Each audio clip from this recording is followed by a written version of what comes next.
Dahil nasa gitna ng dagat etong payag at walang kuryente dito, kaya naisipan kong magpalagay ng solar. For today's vlog, tara samahan nyo kami dito sa payag dahil eto na yung araw na pinakahihintay ko. Nakausap ko nga pala si Engineer Reggie na papunta na nga daw dito sa baryo yung team niya. At bandang alas 3 ata ito nung hapon nung dumating yung team niya dito sa Pantalan, kaya naman yung ginawa namin, itatawid kaagad namin yung mga gamit nila dahil hapon na. At dahil alam nga pala namin na may mga itatawid na gamit, kaya yung ginamit ngayon hindi baluto. Yung ginamit namin etong motor namin sa dagat na may katig. Yung ginawa sa bangka namin, tinali na lang din dito sa payag para hihilahin na lang pagkagaling doon sa Pantalan. Dahil wala nga palang kuryente dito sa payag at malayo kami sa baryo, kaya naisipan ko magpalagay ng solar. At nakausap ko nga pala si Engineer Reggie na isa sa marami nang na-installa ng solar dito sa Northern Samar. Pinag-usapan lang namin yung mga detalye at kailangan naming malaman at yun nagkasundo kaagad kami. Pagkaakyat nila dito sa payag, pinasok lang yung solar panel dahil sa likod ko yun ipapalagay. Pagkatapos maibaba ng iba pang gamit, pinasundo naman namin yung team ni Engineer Reggie. Pagkapasok nila dito sa payag, kumain na nga lang pala muna sila bago sila magsimula mag-wiring.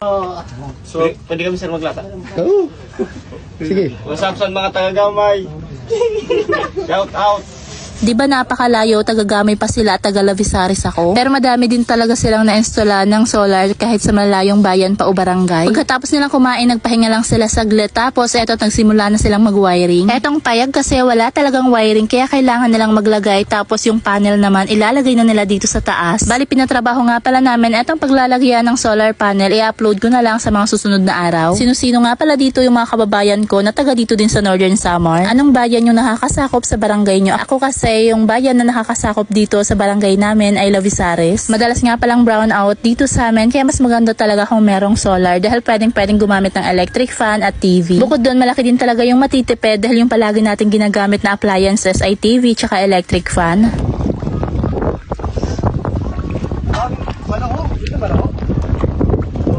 Ano ito? Ito na, nagano na sa ano? Kahoy!